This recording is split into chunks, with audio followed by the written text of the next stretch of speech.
Recently, I've been asked about skin advantages in Smite, and if they exist, and if so, how. There is a very clear answer to that, and the answer is yes, they do exist. The reason is in various different things, and the proof is in the very fact that there are skins that are banned in the SPL. Those skins either give you some kind of advantage or maybe even some kind of disadvantage. Sometimes it's not very clear why that particular skin is banned, but either way, a lot of skins are banned in the SPL and they kind of change how the game is played. So gold, diamond and legendary skins are probably not banned because they give an advantage, but because some of them are not updated to the new design yet and it would look a bit odd to have the mix between them from a spectator perspective. The shadow skins are also banned, most likely not because of advantages, but rather because they sometimes cause some kind of spectator glitches. But outside of that, there are many gods that have banned skins for various reasons. You have Apollo's Secret Agent, you have DukeSloth and Wukong, you have multiple Apuash skins being banned, Starslayer Anhur banned, and 2 old skins for Bakasura, Death Machine, and Feaster Bunny banned. In that case, it may, for example, be the attack animations that look a little different and not quite as easy to read, so that could make a difference, also because the model is a fair bit smaller in those skins. But let's look over some of the other skins and see what kind of advantages or disadvantages they have. First of all, for a long time there was a glitch with Olympian Anhur. I think it's actually fixed by now, I'm not 100% certain, but his basic attacks basically came out the wrong way. If you got used to it as the player, it was not so much of a problem for you, but it was really hard to read for the enemy where your attack's gonna go, because the swing animation basically didn't really fit the actual attack going out. So that was something that was kind of problematic. Then there is DukeSloth Sun Wukong. Probably one of the most debated cases when it comes to skin advantages or disadvantages. With DukeSloth Sun Wukong, it's kind of obvious where it's coming from. The fact that his 372 transformations looks completely different. In the normal skin, you can see 3 different distinct animals. In the DukeSloth skin, that's absolutely not the case. Instead, you will see 3 different stances. Now, if you played this skin a fair bit, or you've played against Sun Wukong a fair bit, you will know which stance he's currently in and what his animation in that stance look like. For example, when he's in the bird form, he just stretches out his arms and basically flies around. But for someone who is not so used to it and just getting started with the game, it can be quite confusing. Also, you don't have the same sound files along with it, as far as I recall.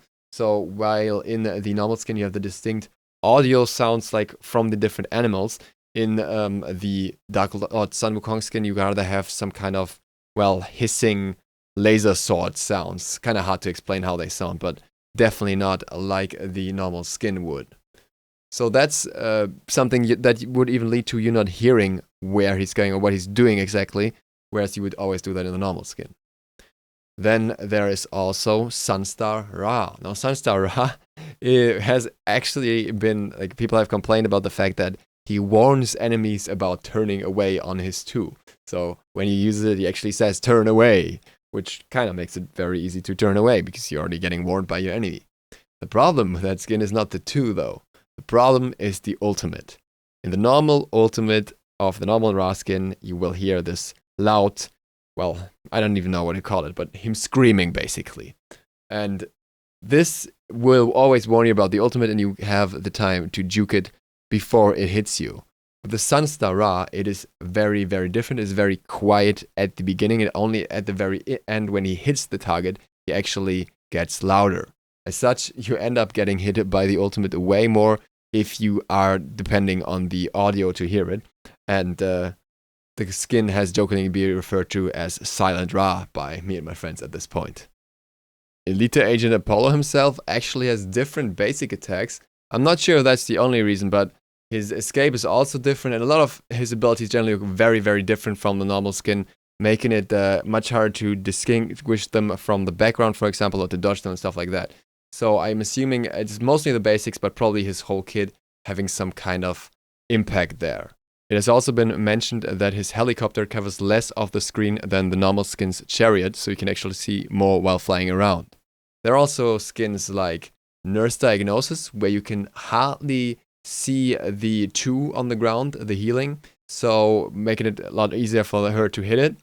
or Child's Play Scylla, where the crush is a lot harder to see than on other skins. There are even 2 skins that are allowed on SPL level because they give an advantage, which is rather strange. These ones are Hebro and Sydney Shredder. They kind of change the height of the model so you can see your abilities better and that way give you an advantage, but apparently Hi-Rez wanted the players to have that advantage over the basic model and make it easier to aim with them, so they are allowed. Thanatos' Halloween skin actually has a laughing emote that he does over and over. I'm not sure if he still does it, I'm pretty sure he does though, which will sometimes give away where you are in the jungle when you're trying to gank, because the laugh can basically happen at any time, you have no control over it. Things get especially interesting when looking at Loki.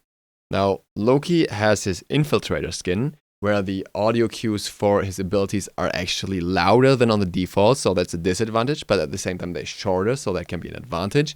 Then there's Grim Mariaki, which is presumably the best skin if you want to go for skin advantage, because the sounds are a lot more silent and soft, but at the same time his Vanish actually has the longest sound file, which makes him easier to track. So there are a lot of things that come into play when it comes to a so soundplay sensitive character as Loki, and every skin apparently has their own advantages and disadvantages there.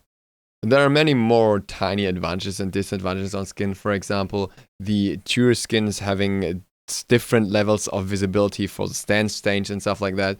So there is a lot of stuff that can be debated about. In the end, obviously, I'm not going to be able to cover every little detail here. If you think there's something that's very, very important that I did miss out on, feel free to comment down below. I'm pretty sure there's going to be a whole collection of things that I didn't mention here. I just want to give you a quick overview and prove to you that there are various different things that can impact the advantages a skin can give you in the game, sometimes covering one ability, sometimes covering the basics, sometimes covering all of it, sometimes covering the sounds. Really, really interesting stuff, and it's debatable if that should be the case, but I think it's basically impossible to completely avoid as long as you want to give skins uniqueness via different animations and via sounds. Obviously, one should always try to make the skins as equal as possible in terms of advantages they may have, but I don't think it's fully possible to the extent that all skins could be seen as completely even when it comes to picking them and having an advantage in play. With that, I hope this was interesting. Thank you guys for watching. See you all for the next video tomorrow. DukeSloth, out.